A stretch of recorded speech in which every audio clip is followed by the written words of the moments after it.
Hello and welcome, everybody. My name is Darla Smith, and I'm chairman of the International Festival Committee, and I really appreciate you guys coming today for this event. I would like to welcome on stage and introduce to you our host for today. It is Lisa Shoemate. She is the Associate Vice President of the University of Houston, and she's also the General Manager of Houston Public Media. If you would please welcome Lisa Shoemate.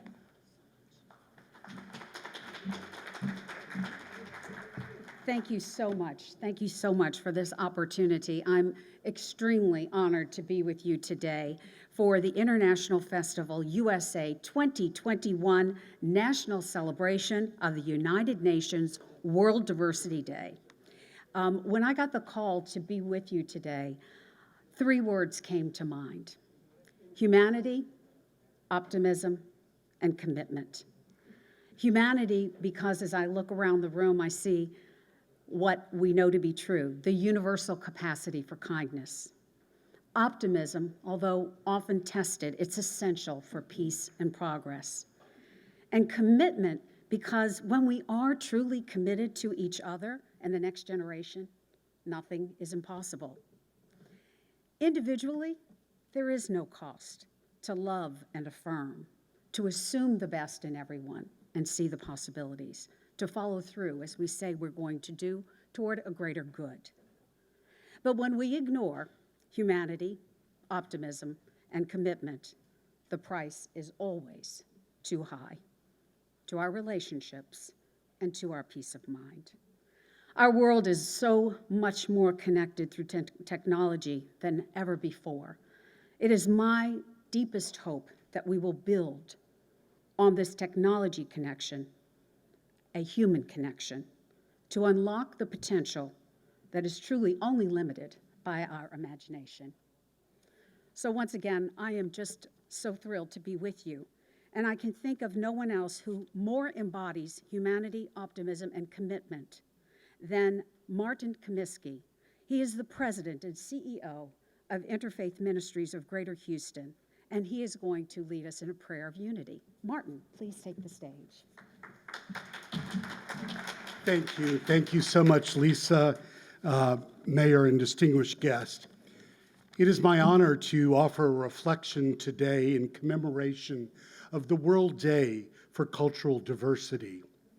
As Houstonians, we are lucky to live in a cultural microcosm of the whole world, and we don't just celebrate diversity today on May 21st, because Houston offers global possibilities of the cultural arts, international cuisine, and world religions right here every day. Simply put, Houston is an international festival of the USA year-round. Nevertheless, it is a significant day that we use today to celebrate not only the richness of the world's culture, but also its potential as a means to achieving prosperity, sustainable development, and global peaceful coexistence. Today is a great day to celebrate the resurgence of our diverse cultural opportunities as it becomes safer for us to gather together once again.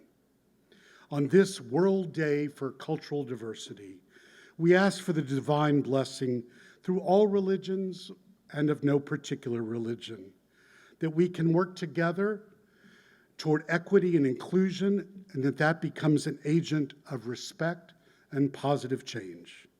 Today is an opportunity to celebrate culture in its many forms, from the tangible to the intangible. It is a day to reflect on how the performances of music, dance, creation of the visual arts, and the spoken word contribute to dialogue and mutual understanding. And they contribute heavily to Houston's goal to not only be culturally diverse, but to be a constant celebration of respect for all. May this be thy will. Amen.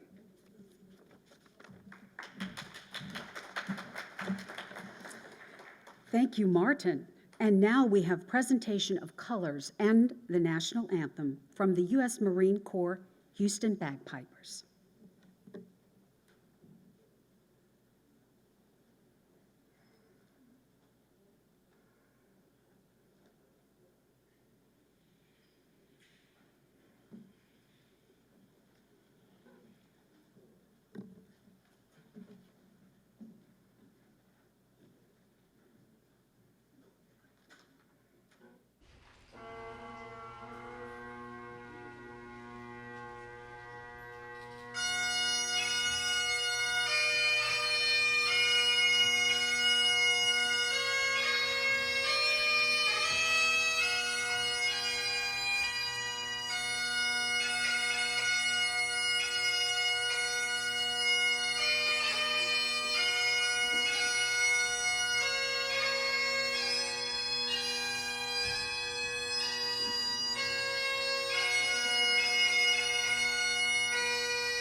Thank you very much. Thank you very much. Now I'm happy to have Daniel Stoker, President of the UNA USA Houston, for words of confirmation and the introduction of our speaker.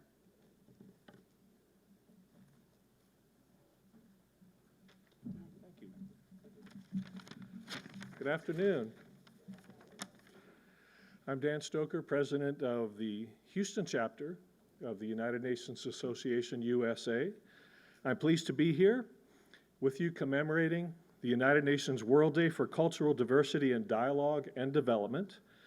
We appreciate our Houston-based International Festival USA team for organizing this event, and for Mayor Turner for granting City Hall as the host site for today's gathering, as well as his leadership in Houston, a growing international business metropolis and a multicultural beacon of hope.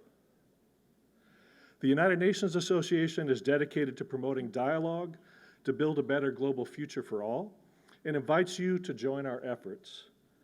Today's World Day for Cultural Diversity celebrates the richness of world's cultures, but also the essential role of intercultural dialogue for achieving peace and sustainable development. The IFEST team has assembled a wonderfully diverse and auspicious group of local, national, and international representatives, and it is my pleasure now to introduce our featured speaker, Ms. Paula Boland, Chair of the United Nations Association USA National Council, who has traveled from Washington, D.C. to be with us today. Ms. Boland.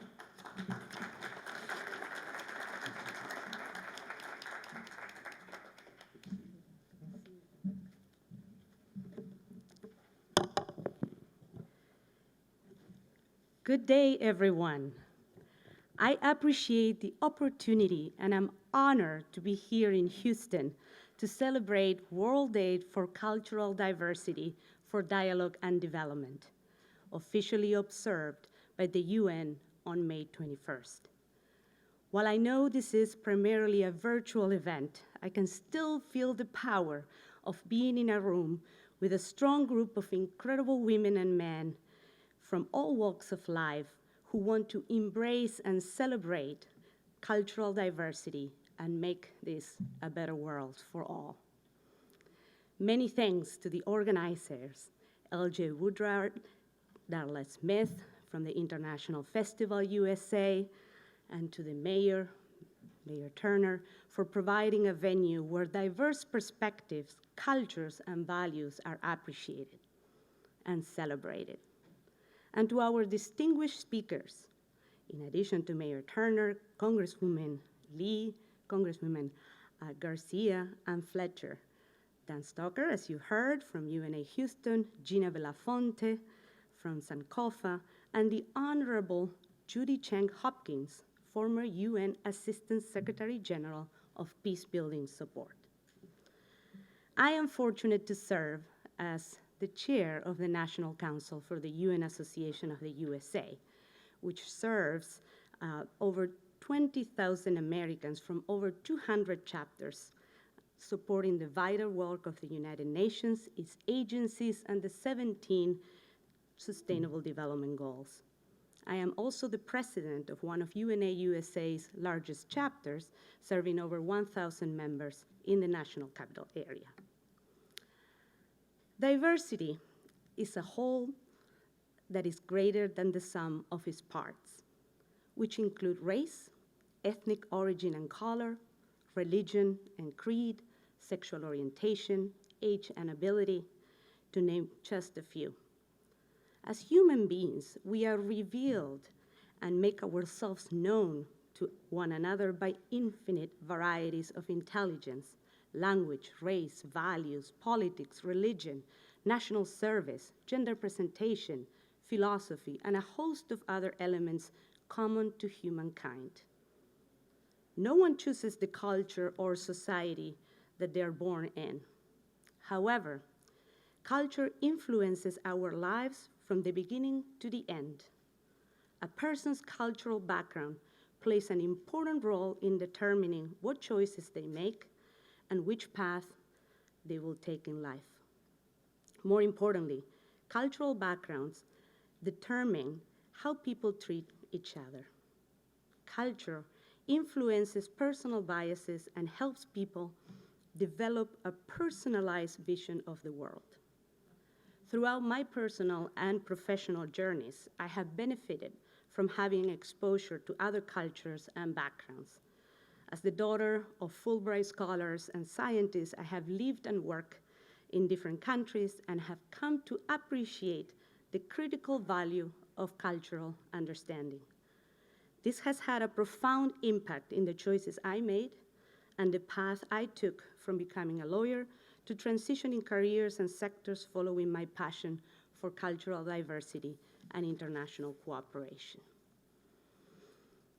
The adoption by UNESCO, the Education and Scientific Agency, of the 2005 Convention for the Protection and Promotion of the Diversity of Cultural Expressions was a milestone in international cultural policy. Through this historic agreement, a new framework for a more informed, transparent, and participatory system of governments for culture was established. It is important to note that 3/4 of the world's major conflicts have a cultural dimension. So bridging the gap between cultures is urgent and necessary for peace, stability, and development. Cultural diversity is a driving force for development, as you heard earlier, not only with respect to economic growth, but also as a means of leading a more fulfilling intellectual, emotional, moral, and spiritual life. Cultural diversity is thus an asset that is indispensable for poverty reduction and the achievement of sustainable development. It is worth noting that the diversity of life is also made up of plants and animal species, habitats, and ecosystems.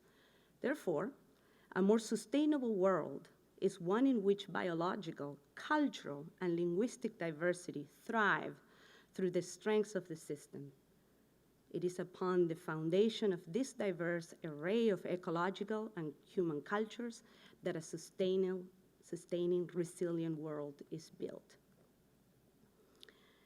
There are 3 key elements or attributes for achieving or embracing cultural diversity, particularly for the many of us who serve in leadership and educational roles. Listening. Listening is a foundational element for understanding and embracing people who are different from us. Listening helps develop authentic relationships with people who are different from one another. It's really through listening that leaders are able to create an environment where they can be themselves, where people can be themselves, where differences can be better understood and even celebrated. Empathy. Empathy begins with seeing the world through someone else's eyes. It is the ability to identify with someone else's situation, thoughts, and feelings, to understand and care about each other and why they are in that place. And finally, advocacy. Advocacy happens when empathy inspires people to action. Most often, people who listen and empathize and are moved to do something about it, to take action. Action and advocacy is often birthed from powerful shared experiences and the sense of connection that is developed. And advocacy, my friends, is the foundation of our movement at the United Nations Association of the USA, with all of our chapters, as we advance our mission of building a strong partnership between the UN and the US, and seeking to invest and promote diversity and inclusion. The phrase, thinking globally, acting locally, has inspired our national culture to better understand that the world is a multicultural society of which we are all part. The systems of the world, meaning its governments, economies, religions, cultures, are increasingly dependent on interdependence. Differences become strength in a collaborative effort, and collaboration is a path to building sustainable and peaceful societies around the world. I encourage you all to be proactive in promoting your culture and that of your communities, and creating spaces for continuing understanding of cultural diversity from an early age and through all sectors of society. I would like now to end with a quote of former UN Secretary General Kofi Annan. Our universal values oblige us to show the same respect and sensitivity for people of other communities that we would expect to receive ourselves. We all have to find within us the courage to celebrate our diversity, but also the commitment to tackle the gross inequalities which scar our world. Many, many thanks again for the opportunity to be here with you today. Thank you.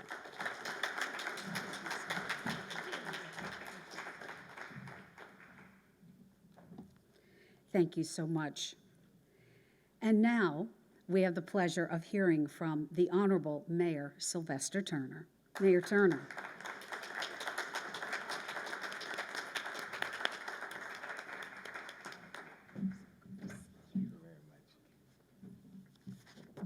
Let me start off by saying good afternoon to everyone, and thank you for your remarks, and really appreciate your presence here and everything that you had to say. And look, let me also acknowledge Congresswoman Sylvia Garcia. Thank you, and Congresswoman Lizzie Fletcher. Please give it up to both of these.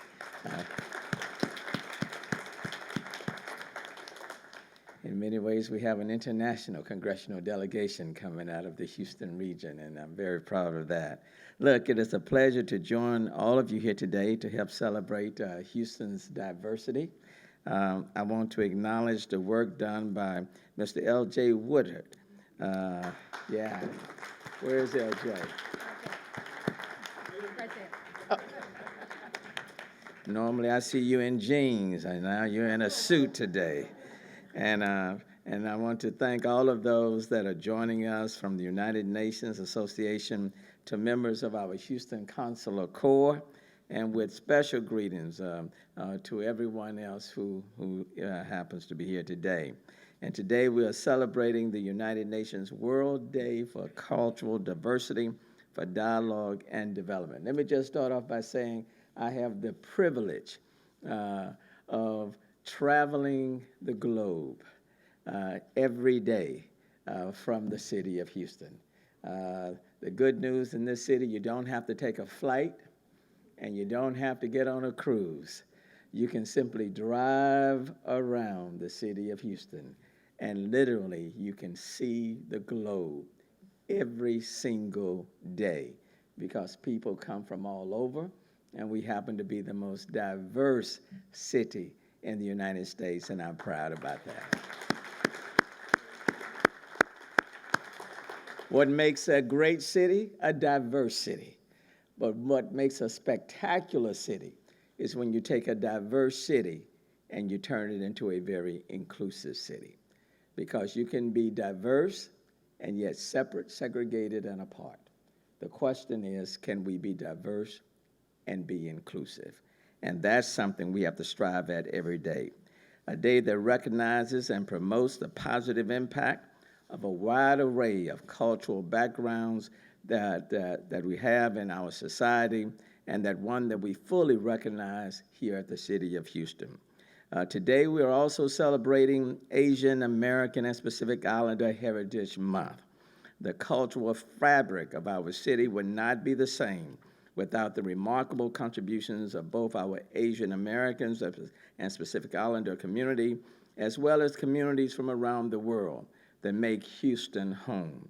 Their generations of stories, their art, their culture, and traditions continue to inspire us, bring us together, and we proudly support all that they do for our city. We in Houston are a community that is the most diverse in the United States, where 1 in 4 is foreign-born, and where more than 140 different languages are spoken. In this city, it doesn't matter where you come from. It doesn't matter your religion. It doesn't matter what language you speak, your age, orientation. It simply doesn't matter.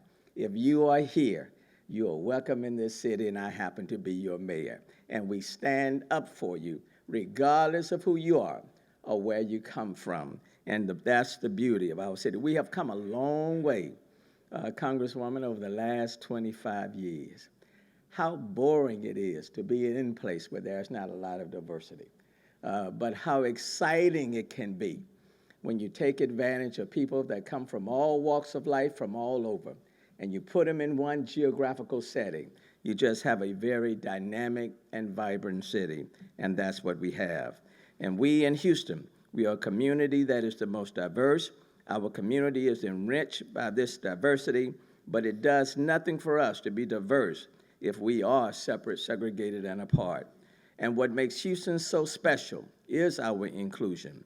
We celebrate our diversity and our ability to come together as one, both during times of crisis, as we did during Hurricane Harvey, the COVID pandemic, and this year's winter storm, and in times of celebration, such as we are doing here today. And so once again, I want to thank the International Festival, the United Nations Association, our Consular Corps, Congressional representatives, and everyone gathered here today. Look, you can be in LA, but you won't be as diverse. You can be in New York, you still won't be as diverse. You can go to Chicago, Philadelphia, Atlanta, and DC. You still will not be as diverse. But in this city, you can come here, be diverse, be inclusive, and rise to the greatest height. And we all will champion and applaud you in your efforts. And we'll do it with a smile. And having said that, I do have to acknowledge Councilwoman Carla Cisneros, who has joined us today. Please give it up to our council member. Thank you for being here. And thank you. Look, I'm excited to host all of you. And quite frankly, this is the people's house. And in this house, no one is excluded, but everyone is invited. So thank you, and let's enjoy. Thank you so very much. Thank you, Mayor Turner. Well, now it is L.J. Woodard, the president of the International Festival. It's your turn at the microphone. Come on up, L.J.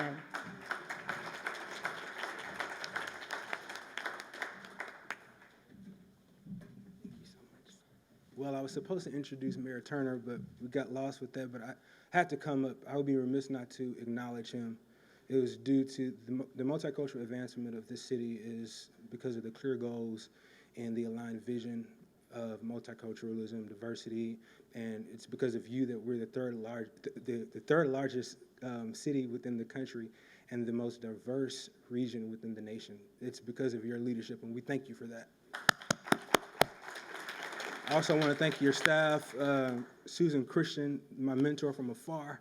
She's amazing, amazing team. Chris Olson, who's the Director of International Trade and Affairs here at the Mayor's Office, and Dan Stoker, who's the President of the United Nations Association of the United States of America here in Houston. And all of you that are here today, thank you so much, and I hope you enjoy yourself today. Thank you. Thank you. Thank you so much. Well, we're going to continue with more speakers today. We've assembled a wonderful group for you to hear from and for us to learn from. And next we have the Honorable Consul General Gabriel Volpe of Argentina, and he also serves as Dean of the U.S. Consular Corps of Houston. Please come up.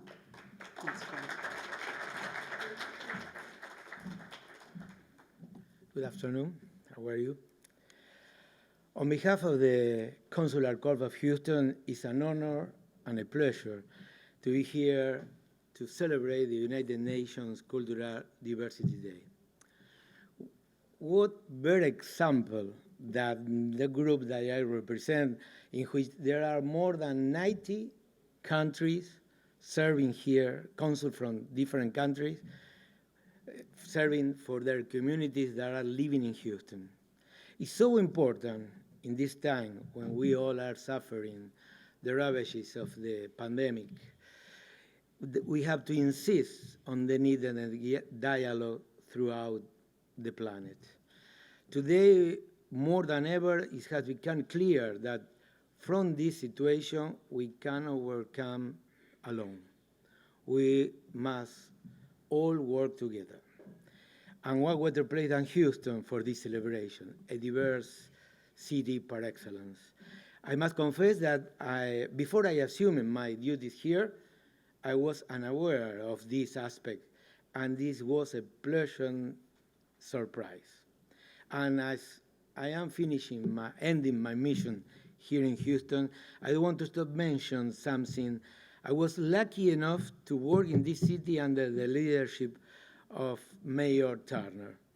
And I will never forget that word that you repeat today when a few years ago you declared in this same place the Day of Diversity in Houston. And I quote you last. It did no matter wherever you come from or how you come here. I'm your mayor, and that is the city that will be your home. That's why I insist that there is no better place than Houston to celebrate this day. And I say thank you, Mayor Turner. Thank you, United Nations, for this work. And I hope we continue working all together. Thank you.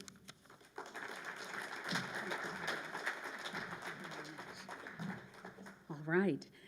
Now, representing Congresswoman Sheila Jackson Lee, we have Yoruba Harris, and she is the Chief District Director of the 18th Congressional District of Texas.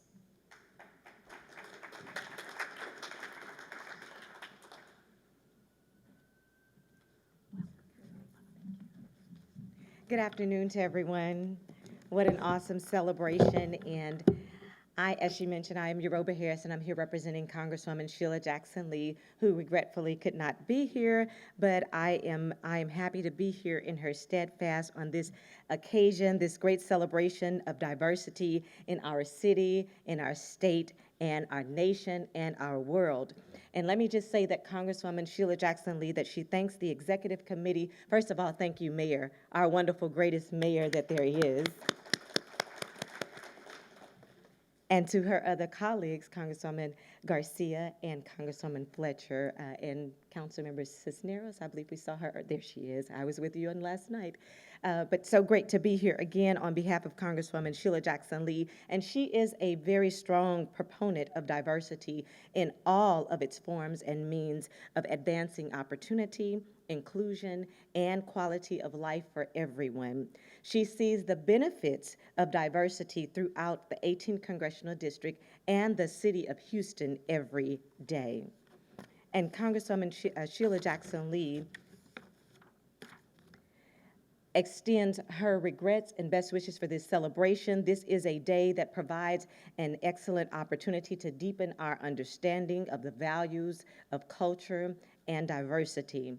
It is said that culture is the flower of the human being, the fruit of our minds, the product of our traditions, the expressions of our yearnings. The diversity of humanity is a wondrous part of the rich tapestry of civilization. Culture is also a powerhouse, an employer of millions, an engine of economic progress, and a force of social cohesion. Today is a great opportunity to show our support of diversity, and so on behalf of Congresswoman Sheila Jackson Lee, thank you for this opportunity, and she extends her best wishes for an awesome celebration as she proudly serves and represents the constituents of the 18th Congressional District. Thank you.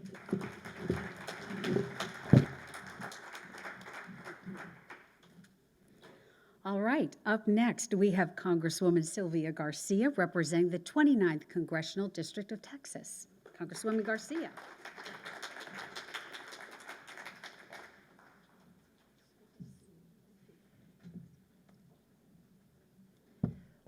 Oh, I'm just glad I didn't have to follow Mayor Turner because, you know, Mayor, you truly reflect what should be in everyone's heart across the nation. Someone who truly believes in diversity and inclusion, and in this city being a welcoming city. That's what makes this all great. So thank you again for your leadership, and thank you for always being there to lend that hand when someone needs it. I think that we're really blessed to have you, sir. And to the UN, you know, those three things you mentioned, especially listening, I think you need to go visit with a lot of my colleagues.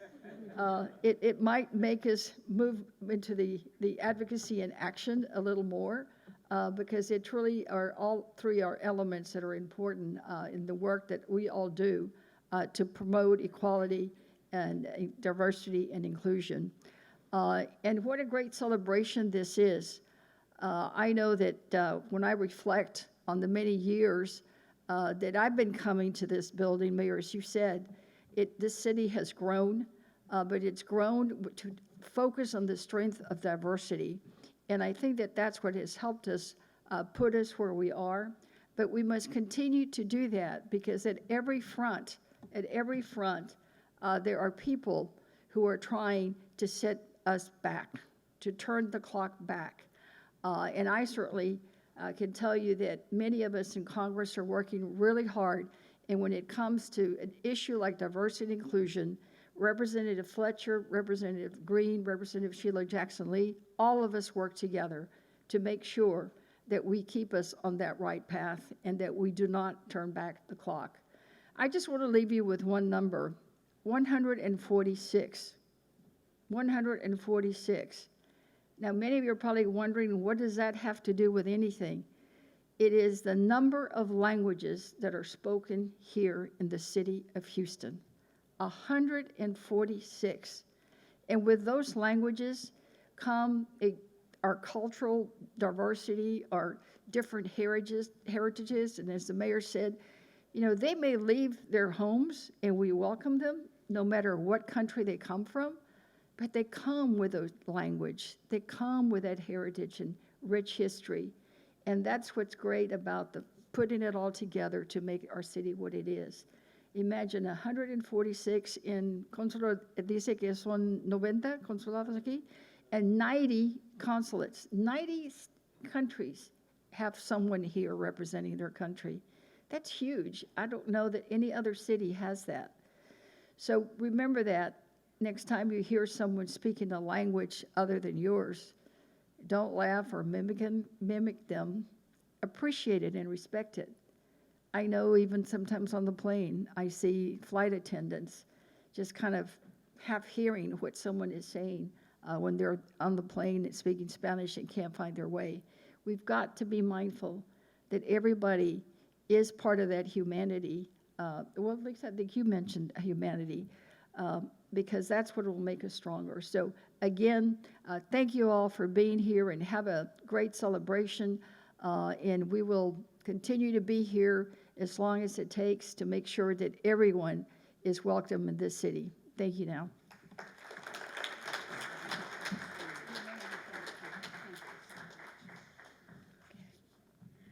All right. I don't know about you, but I'm feeling very inspired. I mean, let's keep it coming. What do you say? Next up to do just that is Congresswoman Lizzie Fletcher, representing the 7th Congressional District of Texas. Welcome, Congresswoman. Well, thank you so much, Lisa, for that introduction. I am thrilled to be with all of you here today. I'm so glad to be here celebrating with so many of our community leaders, officials who are here, and Mayor Turner. I just want to add my thanks to the chorus for your leadership of this city, and I think what we are doing here today, this afternoon, really symbolizes what this community is all about, and that's thanks to your leadership and the leadership of so many who are gathered here. I'm privileged to be a part of it and to celebrate what makes this city so great, which is our diversity, and to do it in a way where we're celebrating not just our diversity here, but diversity around the world, and celebrating this United Nations Day for cultural diversity, dialogue, and development. We are so proud, as the mayor said, that Houston is the most diverse city in this country, and I have the distinct privilege of bringing what I call our Houston values to Washington, D.C. on behalf of this community. This is a place, exactly as the mayor said, where we don't care how you got here, we're just glad you're here, and we want you to be a part of our community. We welcome people from across the country and around the world to live here and to make our community so special. We welcome new ideas, we welcome challenges, and we work together to solve them.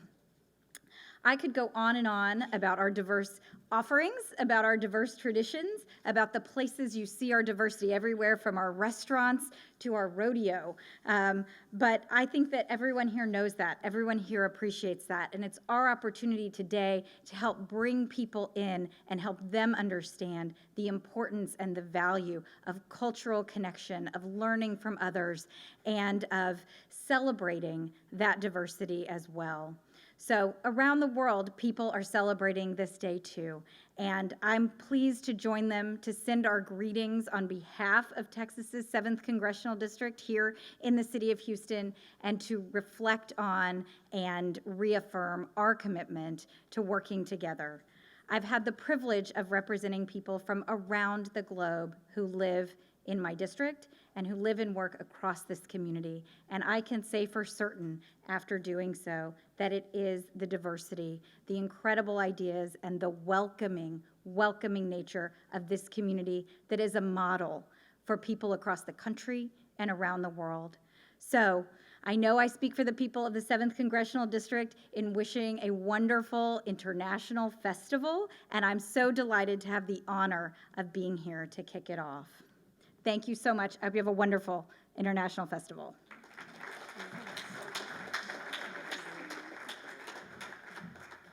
Excellent. Well, next up, we have Dr. Noelle Bizette Flores, UNA Houston Vice President and SDSU Global Campus Chief Student Engagement Officer.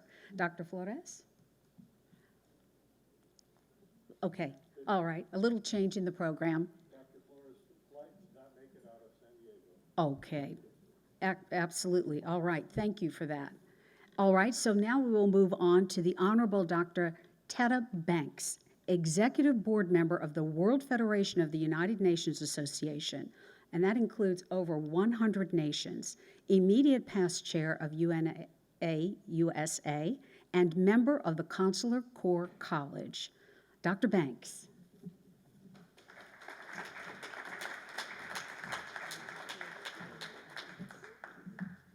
Well, good afternoon, everyone. Let's perk it up a little bit. We're glad to be here. Good afternoon to Mayor Turner, Your Excellencies of the Consular Corps, the U.S. Congressional members, civic leaders, supporters of international peace. I'm honored to join you today as representing the World Federation of UNAs, and as you heard, it consists of over 100 nations that have United Nations associations, of which USA is a part, which Paula is the national chair this year. All of us have with the purpose of advocating for the vision and mission of the United Nations, and all of us with the ultimate goal of world peace.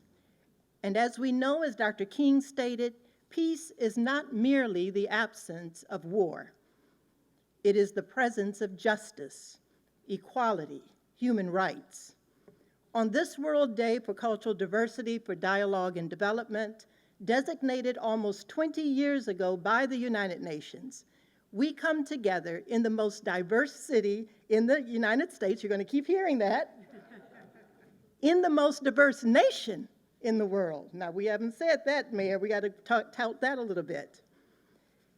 To proclaim our recommitment to ensuring the dignity and rights of all people, all cultures, and the valuing of all lives.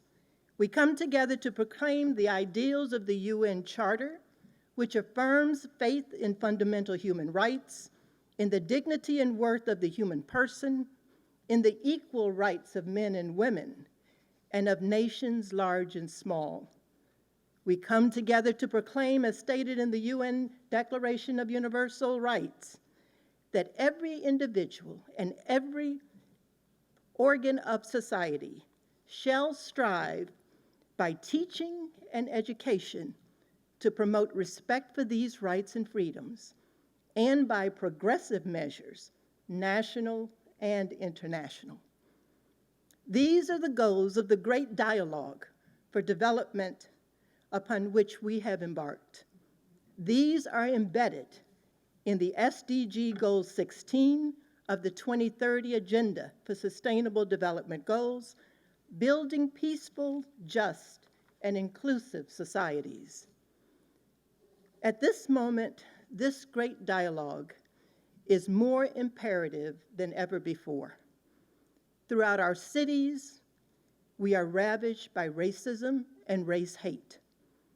We hear the cries of the American, Asian, and Pacific neighborhoods, the African American neighborhoods, the Arab American neighborhoods, the Jewish American neighborhoods, and the list continues. Throughout our world, we see the tragedies of the pandemic in every country, large and small, from India to Indonesia, from Brazil to Botswana, from China to Chad. We see more clearly the reality of the, quote, global village, as Dr. King called it, and we hear the calls for unity and humanity. The dialogue that is needed, the development that is needed, must go beyond talk. It must reach to policy, programs, progress, in effectively and sustainably ensuring human rights for every individual in our cities, our nation, and our world. As I have said often, it has begun right here in Houston, the microcosm of the nation and the microcosm of the world. For what we do here shines light on what can be done in the nation. What happens here, not like Las Vegas, what happens here will shine light on the future of the nation. As a nation of the great experiment of true democracy, we must work toward a more perfect union of cultures and peoples. We must continue to be that beacon of hope and progress to which the world turns and which is inscribed on Lady Liberty. And she says, "Give me your tired, your poor, your huddled masses, yearning to breathe free, the wretched refuse of your teeming shores. Send these, the homeless, tempest-tossed, to me. I lift my lamp beside the golden shore, golden door." Our many cultures in our nation have many beginnings, some indigenous, some by force, some by choice.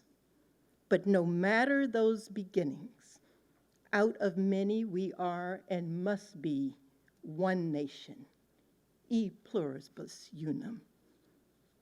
So let us continue to be that golden door to the future of a world, a future as envisioned in SDG 16 of peace, justice, inclusivity, a great world house.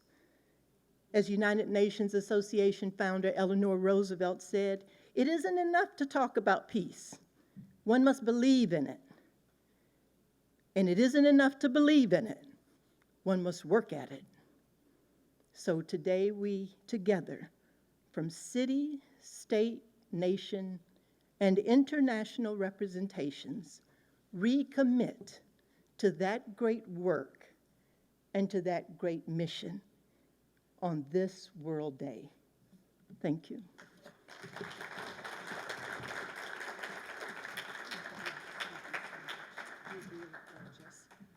Dr. Tita Banks promised to liven it up, and she certainly did. Thank you so much for that. You're apparently, the energy here is drawing people in. We're getting more people to our program, so we're kind of rolling with it here. And we want to acknowledge Crystal Webster, representative from Congressman Al Green's office. We want to thank you for joining us today. Our next speaker is Antonio Areno. He is a human rights advocate. Mr. Areno.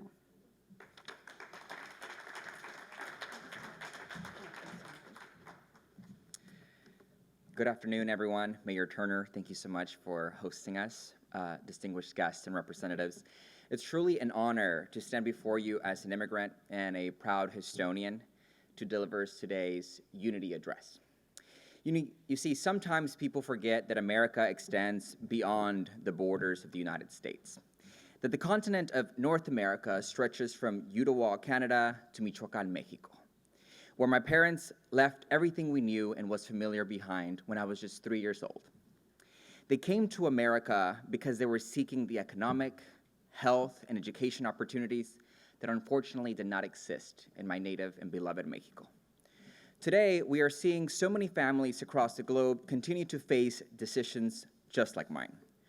From Syria to Texas, families are struggling with the failures of economic systems that exploit them, the climate injustices that leave them without heat and power in brutal winter storms.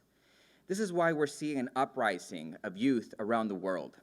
Young Israelis refusing to serve in a military that is oppressing the people of Palestine. Our very own young Texans taking to the streets to protest abuse of power and voter suppression. Despite our many challenges, we are rising up as a united front. More than 10 years ago, I embarked on a journey of my own. I came to Houston, Texas from Georgia, motivated then by a simple and powerful idea, that I may play a small part in building a better America. In Texas, I saw all that is America converge, from immigrants from all over the world, students, teachers, business people, laborers, artists, musicians, all of them clamoring to be heard. Now we need to listen. Over the last decade as an organizer in Texas, I've seen the bold and fearless leaders that exist across our state. I have seen their resilience and how it's pushed our country forward, moving the needle towards justice. I've spoken to students at Harvard and at San Jacinto Community College right here in Houston. The only difference between the young people of Cambridge and the ones that I've talked to here is opportunity and resources. We are sitting on an entire generation of change makers that are yearning to be heard. We need to invest in young leaders in Texas and abroad because they are the ones who are going to innovate and create a sustainable future where we can all thrive. One of those young Texans is here with me today, my niece, Coraima, who became the first woman in our family to graduate from college just last week. I'm so proud of her, and I'm so proud of all she will continue to do. You see, Houstonians, we are uniquely positioned to lead the nation and the world into a new era of opportunity and prosperity. If we are brave enough to listen, we can do it. The level of opportunity that exists within our diverse community is truly remarkable. This is why it's so important for us to lead courageously. Houston is home to the second largest Nigerian population outside of Nigeria, the second largest Pakistani population outside of Pakistan, the second largest Latino population in the United States. We live in the most racially and ethnically diverse cities in the world. Houston is the perfect place to create a model of what America and the world can accomplish in a multicultural, multilingual future. I have built my life and work here because I believe that Houston, Texas is ground zero for change. Our hubs and our ports connect us globally. Houston is the epitome of a potential modern city that allows the world to see how we can all navigate this quickly diversifying society and unite beyond the borders that confine us. That Houston, that America isn't a far-fetched future. It's on us to build that inclusive America, the one where our families in Mexico have the opportunities just like our families here in Houston. That America is possible when we realize that we don't have to be an elected official to change our communities. So I call on everyone here today. Come together and recognize that individually we are powerful, but together we are unstoppable. Let us celebrate the full power and potential of our diversity and meet this moment of urgency with unity. Thank you.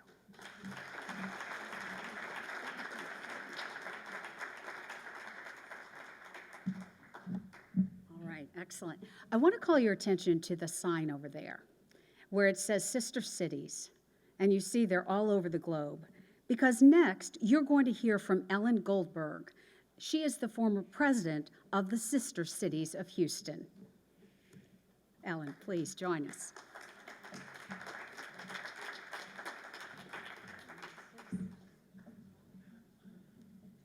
We Houstonians are fortunate. As Mayor Turner said, we don't have to travel around the world to find cultures. We don't have to read books about them because people from around the world have settled in Houston. There are doctors, our teachers, and others. There are neighbors. On any given weekend, we can find festivals that celebrate their culture. We can enjoy their food, their music, and dance. And in addition, we can purchase items like clothing from their country and also crafts. Many belong to such groups as chambers of commerce or ones that celebrate their origin. In 1956, President Dwight D. Eisenhower, a military man who knew the horrors of war, wanted to find a way to lessen fear and uncertainty between people of different ethnicities. He created the concept of person-to-person diplomacy, and that became Sister Cities International. It's a grassroots volunteer organization, and he felt that through cultural, commercial, educational, and humanitarian exchanges, we would begin to understand people of the world, and they'd begin to understand us. Locally, Sister Cities of Houston is linked to 19 municipalities around the world. Among our activities are annual concerts that feature performers of various nations, and we've had Indian and African, Korean, Japanese, Mexican dancers, singers, and musicians. We even had someone play the didgeridoo. For those of you who don't know what that is, it's a very interesting instrument from Australia. We also helped to organize the annual iftar dinner, breaking the fast for Ramadan. Our guests are from all religions and countries, and many of you have been to them. And actually, this year, the number of guests grew to 3,000. It started out very small. This year, it was virtual. People picked up their boxes of dinner in the afternoon, and then at night, we had a program. There are many opportunities for you to experience the joy of meeting people of different religions and origins. Reach out and get to know them. Your life will be enriched by these new friends, but all of the people in the room already know that. Thank you so much.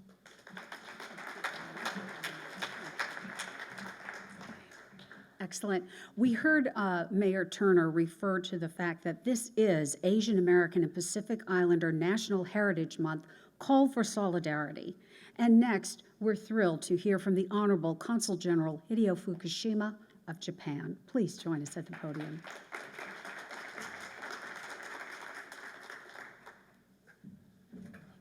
Thank you.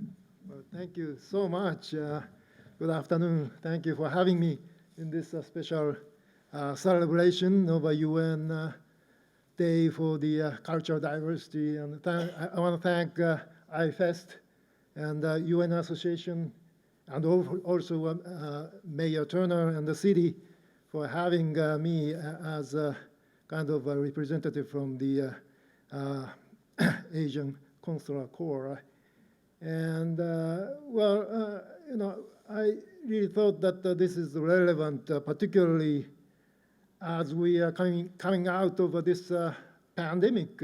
Now I'm so glad to be here back in the in-person meeting, but coming out of this pandemic, which posed us so much difficulties, and also at the same time taught us important lesson that we are stronger together whenever we are faced with the challenges and the common difficulties. And that's something that I learned from the city as well. Whenever a city is faced with the disasters and the Hurricane Harveys and winter storms, always people are united and stronger together. And the unity to overcome such a common challenge can be only generated by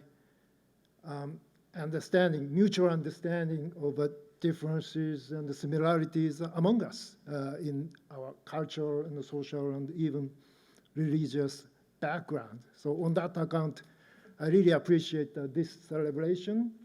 And also, as mentioned, I'm so glad that this celebration is being held in conjunction with the Asian Americans, Pacific Islanders Heritage Month, which is so important, and they are great people. And I'm aware that just yesterday that the law was enacted by the President Biden to fight against a hate crime on the Asian people. That's a great accomplishment and the greatness of this nation as well. I so admire such accomplishments. So I have every reason to celebrate this, and let us hope that this commitment to the unity and the diversity will bring us further strength to our region and nation. Thank you. Thank you so much.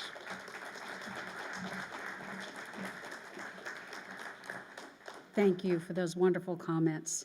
And now we're going to have a global address from Gina Belafonte. We're so honored to have her, the Executive Director of Sankofa.org.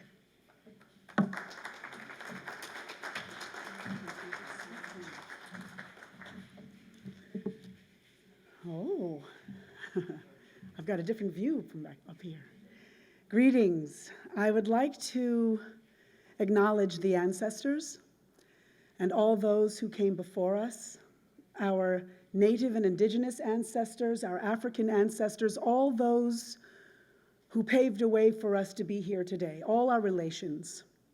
And while COVID-19 had seized our ability to gather, it has never seized our ability to support one another.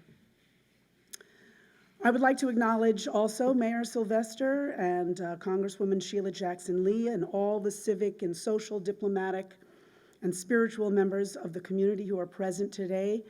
I want to thank the International Festival of the U.S., and I want to also thank L.J. Woodard for all of your support and your help. I appreciate you. Thank you.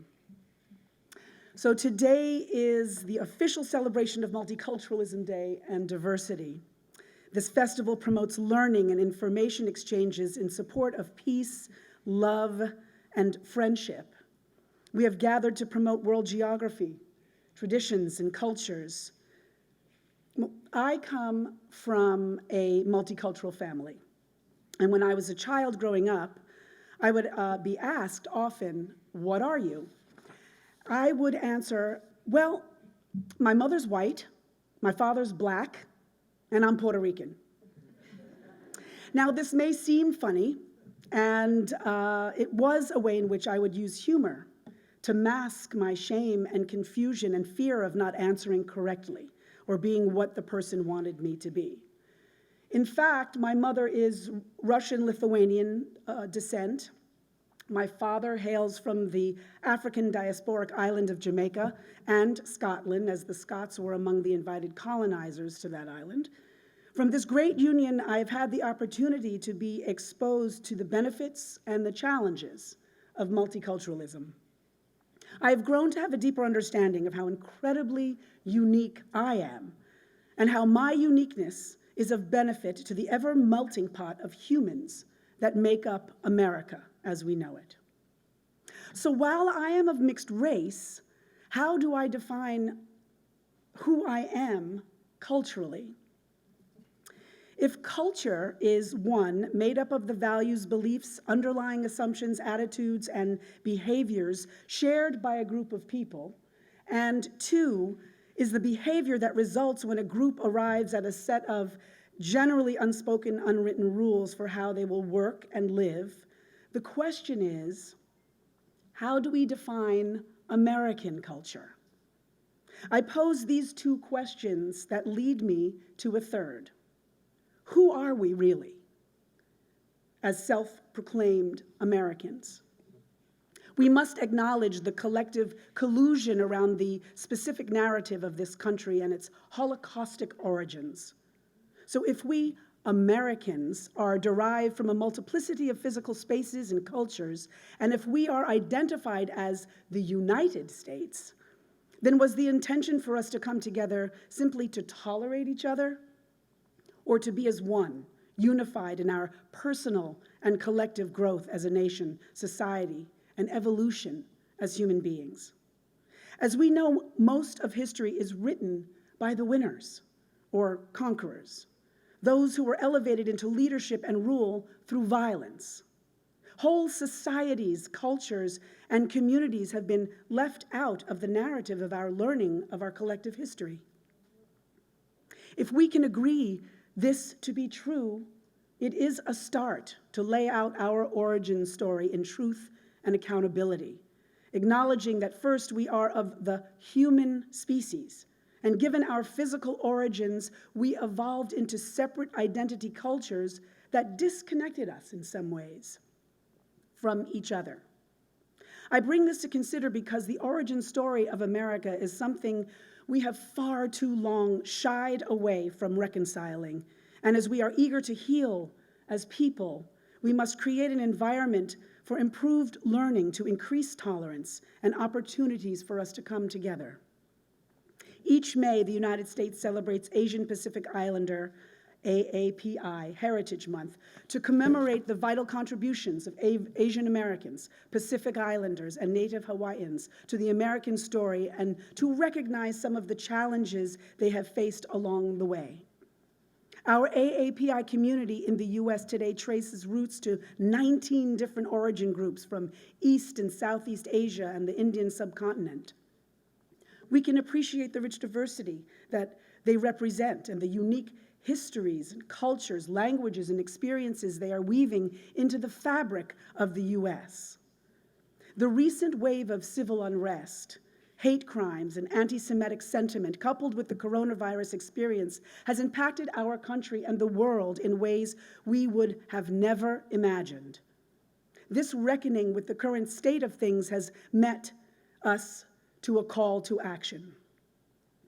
As Congress prepares to, and I'm sorry that they are not here right now to hear this, but as they prepare to wade into a contentious debate over legislation to address police brutality and systemic racial bias, a long simmering dispute in the Senate over a far less controversial bill called the Emmett Till Anti-Lynching Act would for the first time explicitly make lynching a federal crime. The Senate did pass a bill recently designed to curb a spike in the hate crimes targeting Asian Americans during the coronavirus pandemic. The legislation marks the most concrete action Congress has taken to respond to a rise in violence and harassment directed toward Asian Americans. This is a time for us to come together across divides and use this legislative win to see our common cause and join in community to support our efforts for all to be protected by the law. In 1958, Dr. King said, "Something must happen so as to touch the hearts and souls of men and women that they will come together, not because the law says it, but because it is natural and right." Only through nonviolence can this goal be attained. He believed that the age-old tradition of hating one's opponents was not only immoral, but bad strategy, which perpetuated the cycle of revenge and retaliation. Only nonviolence has the power to break the cycle of revengeful violence and create lasting peace through reconciliation. I am interested in finding ways that we as a community can work together towards healing, finding ways to address race as a primary issue, restorative justice and reconciliation, and practices around the beloved community. Let us take this discourse to our dinner tables, to the mainstream media to be the new normal. Create full blocks of study in our elementary and high school curriculums where we can reclaim the truth of history and delve into such teachings and philosophies. Now indulge me, if you will. Close your eyes or lower your gaze. Let us take a deep breath in together on 3. 1, 2, 3. Inhale. Now, as you exhale, imagine, if you will, a community where all peoples of different backgrounds that recognize we are all interconnected and that our individual well-being is inextricably linked to the well-being of the other. Can you see it?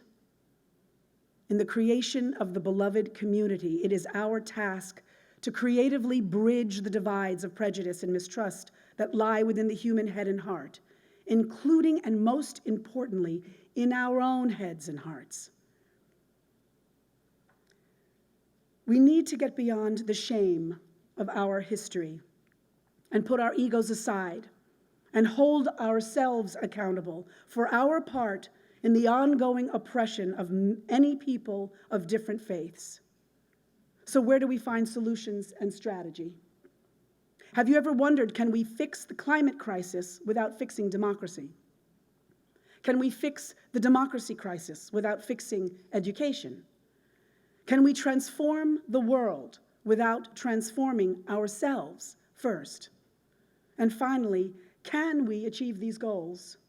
And if so, how? We must engage more intentionally across silos and perceived difference together. We need a sense-making accountability tool, prioritizing sustainability, based on democracy, enhanced by education, enlightened by inner transformation, powered by science and technology, inspired by art. Let us engage a holistic, interdisciplinary approach and methodology. We know the power of art, and as an artist, an artivist, activist, I've joined a collective of freedom creators who lead with the strength of who we are and what we know to be true to our guts and souls, that there is a more beloved way forward. We must be diligent in creating a deeper consciousness of our intentions in this work and stay honest and accountable. Inextricably intertwined and interdependent is the survival of the human race and the health of our planet. We don't win if we separate. We win if we unify. Thank you.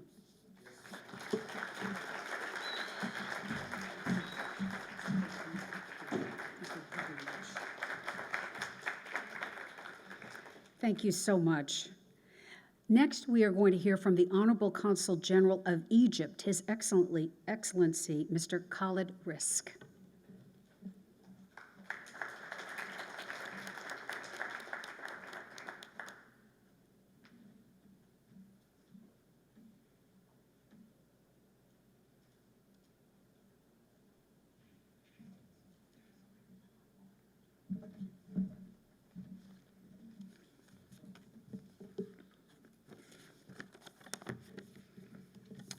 Good afternoon, everyone.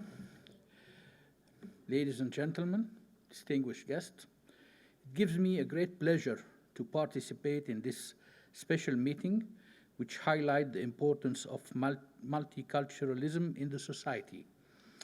Different cultures and multiple ethnics inject vigor into the society and opens the door for more innovative approaches to any societal questions. I realize that as much as it is healthy for the society to have many shades and colors of cultures, it comes with its challenges, such as how to achieve harmony and integration.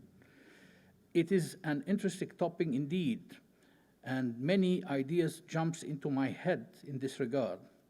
I have traveled a lot as professional diplomat, and I witness how different societies deal with multiculturalism for the good and for the bad. And also let me tell you, during my, I've been around, and Houston as a multicultural city is one of the most diverse cities I have seen in all the countries I have visited. So this is just, I wanted to point out that. And also, one idea is how COVID-19 affected us as a local society on a global level. I believe our way of life and how we approach each other's is changed forever. For better or worse, it remains to be seen. I also want to bring to your attention another idea, as well as we all live here in Houston. We can notice that a large part of our national residing here work in the medical field.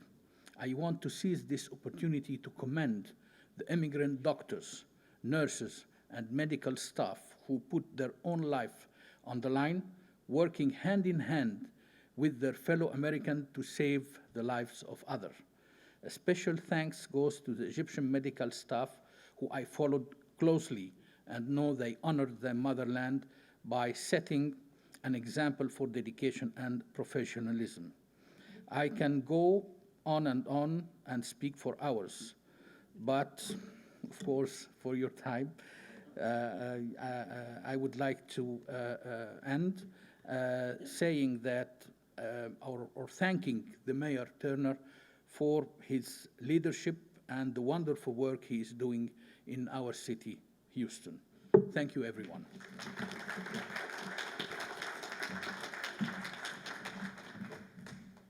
Thank you, Your Excellency. Now we will hear from the Honorable Judy Chang Hopkins, former United Nations Assistant Secretary General of Peacebuilding Support.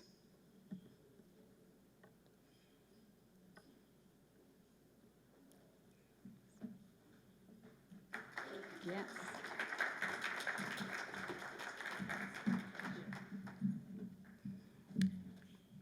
Good afternoon to everybody. I believe this is the last speech of the day. It is. It's always good to be the last, I guess. So is Mayor Turner still here? So Mayor Turner, L.J. Woodard for having organized this wonderful event. I'm so honored to be here. I'm former United Nations, of course. I'm so happy to hear all my colleagues from the United Nations associations across the country. Been with the United Nations for my entire working life, a good 36, 38 years. And in my last 10, I would say I've been involved with this very disturbing phenomenon called the failed state. So I've been working in the UN on peace building, dealing with failed states, and I've been teaching at Columbia University this whole concept of failed states. And of course, you know them, there are 20, 30 countries around the world that never get out of that state, that they're stuck in the abyss. It's tragic for their citizens because they live in constant war, there's no education, no health. And it's dangerous for the world because that's where terrorists are born, that's where international crime, that's where crime rings form. So all in all, extremely, extremely disturbing. So I'm not going to why states fail. You know many of the reasons, but one I can point out is in each of these failed states, strong sectarian divides, exclusive, people kept out of opportunities, education.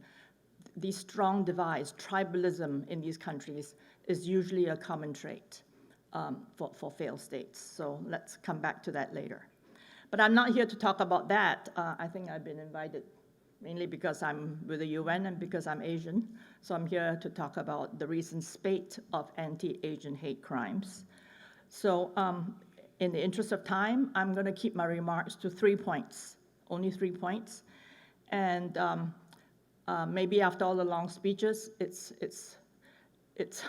maybe it's okay, but I'm going to be very candid. I have to warn you. I'm going to be very candid, maybe not very politically correct, just to wake you up. My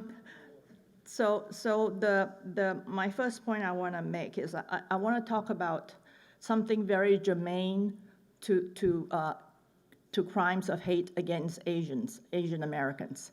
So, a concept that has been troubling me It's disturbing for me because it's very demeaning, it's very patronizing, but unfortunately, it still persists. And that is the concept of Asians being the model minority. Have you heard of the term model minority? For me, it's troubling. It's very demeaning, and it's a myth. Of course, it's absolutely not true. Asians being painted as people who don't make any trouble. They stay under the radar. They behave well. They don't protest. They work hard. They study hard, and thus they succeed. But we know that there are so many ethnic groups, and not all are equal. There's so many who succeed, but there's so many, like the rest of society, who do not succeed, and are living in poverty in this country. So it's a myth. It's not true. But maybe more sinister than that, maybe more disturbing than that, is, in my view, and this is where it gets a bit controversial, I think it's a myth perpetuated for two reasons, maybe other reasons. Two reasons is this absolves the white majority for any responsibility for the racism incurred on other groups for centuries, especially on blacks. They just have to point to the Asians. Look how hard they work. They don't make trouble. That's why they succeed. Work harder, study harder, and you'll be like them. So that I do not accept, to absolve themselves from any responsibility. Thank you. Secondly, equally sinister, it drives a wedge between minorities. It isolates Asians from other minorities. I don't want to go into that in any great detail, but we know the demographic changes and trends in this country. We all know it's getting more diverse by the day, and by the year 2045, whites will no longer be a majority in this country by 2045. And obviously, that bothers some people. And that's why we hear phrases like, take back our country, make America great again. What do those mean? Tell me. I mean, could it be clearer what it means?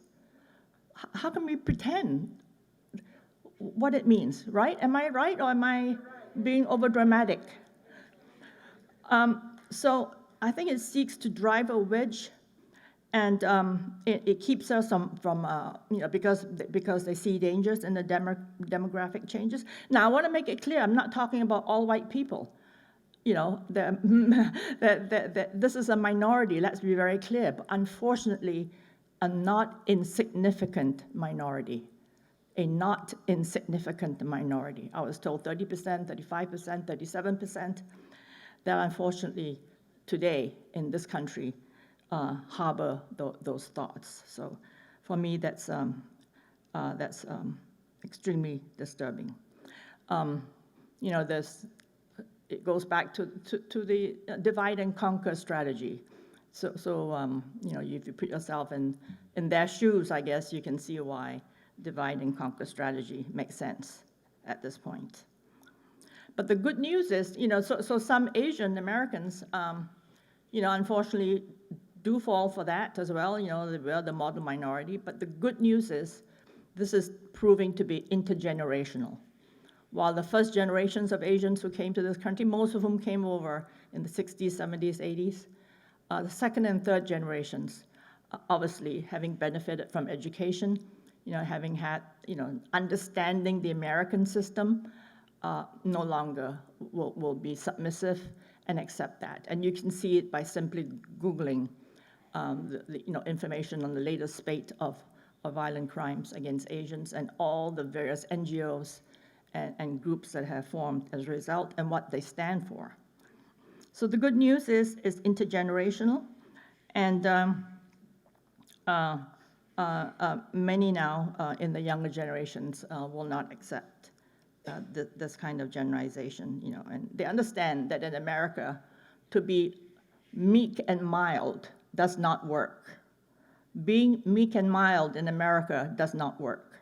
what works is organizing, having influence, wielding power, having institutions set up to support your people. And I'm so happy to see that that's happening. That's happening today. I'm so happy to see that's happening. Now, second point I wanna talk about, and again, it could be controversial, but I think I wanna talk about it honestly, and it's a conversation we need to have, and that is so-called Black crimes on Asians. And I've read that even in the recent pandemic, in the hate crimes, that by attributing the coronavirus to Chinese people, that this has been this has resulted in several criminal acts, violent crimes, and supposedly some, I don't know, supposedly especially from Black minorities, Hispanic minorities. I don't know the number. I don't know to what extent it's widespread or it's not widespread. It's minor. But one conversation that we need to have is the violence against Asian businesses. Why? Because a lot of Asian businesses operate in inner cities. Why? Because of white flight. White businesses have leave, and Black, especially Korean businesses come in, and what comes to mind immediately are the 1992 riots in Los Angeles. You all remember that, right? Can I have some water? My mouth suddenly is very dry talking about this controversial topic. Is there any water? Yeah, so, oh, thank you so much. Do you all remember the Rodney King, the murder of Rodney King, and the acquittal of the 4 police officers that brought about the riots in Los Angeles? And they descended on Koreatown, where the Korean businesses ran a lot of the shopping centers and shopping malls, etc., and many were burnt down as a result. The reason I want to bring this up is because you saw it again after George Floyd's murder. You saw it again in Minnesota. And then I saw many Korean, again, I don't know why it's always Korean, businesses being interviewed on TV after these riots and looting. And the reason we need to bring it up because it's happened again and again. And I hope we did learn something from the last times. But from what I've read, though, excuse me, is that the old solution of calling in the police does not work.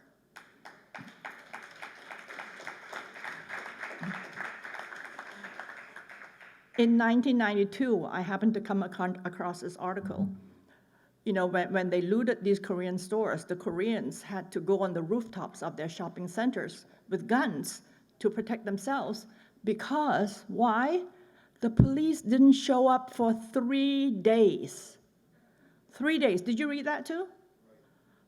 3 days. Rude awakening. Rude awakening. Forget calling the police. Find the solution in your local community. Work with the community leaders, Black community leaders, and work and solve your problems. And I think from interviews with the Asian businessmen, I'm so happy to read the realization of these facts that, that they cannot remain aloof anymore. You can't enter a community, enter a neighborhood to make money and be not a part of it. And just, I'm here for a business and I'm out of here. And I have no stake in your community. It doesn't work anymore. It doesn't work. And not anymore, it didn't work then. So I'm so happy to read all these stories. Unfortunately, it's repeated again now from 92. But I do hear the realization of Asian businesses realizing that they have to have a stake in the community. They have to invest in the community. They have to be a part of the community. So for me, that is I hope it continues, but it seems that with each, spate of racial violence, there's an awakening, there's a galvanizing of action. I hope each time it gets more intense and each time it gets more real and more enduring. And it seems to be so. So that is my second point, to talk to this issue of violence against Asian businesses, especially in Black neighborhoods, and needing to deal with it at the community level with politicians, with community leaders. And I'm so glad to see that it is happening. The third point I want to make is precisely that. So I'm actually quite optimistic in the future, because, FYI, the latest census, 2020 census, found that the Asians were the fastest growing group in America. Were you aware of that, or did I read wrong? That Asians were the fastest growing group. I mean, I don't know. I mean, I thought the Hispanic population perhaps was, but anyway, this is what I read. And of course, Texas has the third largest Asian population in America, right? After California, New York. So I think if any good has come out of the recent spate of violence against Asians, if any good has come out of it, it's again another awakening, another galvanization. But this time, it seems, it has led to the formation of groups like the AAPI. We need formal institutions like AAPI, with legal expertise to provide legal advice to the communities, to advocate. So it seems like if anything positive has happened, it's brought about, a wave of NGOs and community groups that have sprung up, that are well aware of all the issues I've just mentioned. Not just going for simple solutions like calling the police, understanding how, that we need much more sophisticated solutions. So for me, my optimism is that. Is what I see is, with 2045, as I said, seeing a turn in the demographic changes in this country, where this country will be, will be more diverse than ever. For me, it's, the novel, The Brave New World. This will be the brave new world. America will be the most diverse country in the world by then, if this is true, by 2045. And the fact that coalitions are being built amongst minority groups, that everybody, wants to work together to build for a better future. So that Houston, in fact, there'll be many Houstons around the United States. There'll be many cities as diverse as Houston when we reach that stage, when we reach in 2045. So for me, I'm very optimistic that we will continue to have enlightened leadership. We're going to have the political will that we're seeing today, right? We're seeing every day the political will manifesting itself in this country to want to deal with these issues, because we know that, that as so many have said before, that when we can work together with this cultural diversity, it's just going to bring about good productivity, prosperity, like we're seeing in beautiful Houston. So I don't want to go on much longer, but with those words, I thank you very much for listening to me.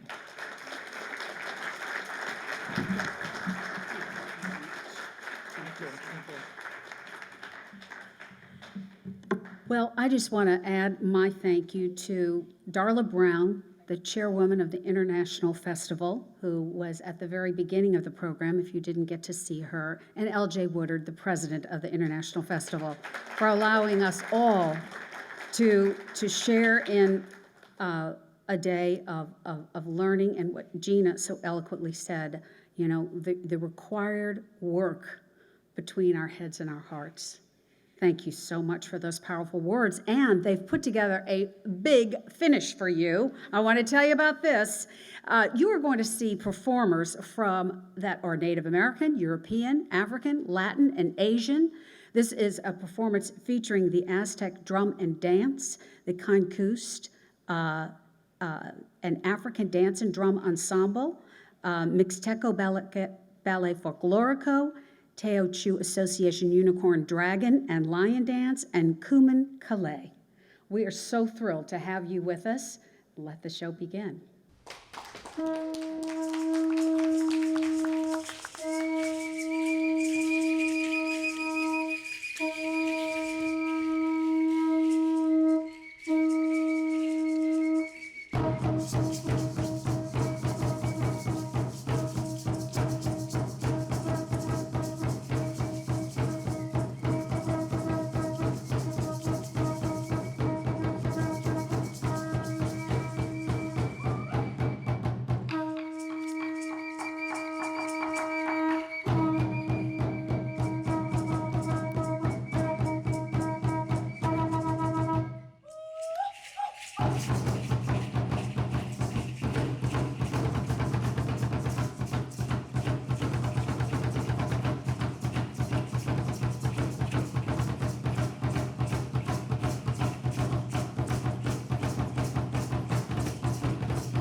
Ladies and gentlemen, that concludes our time together today.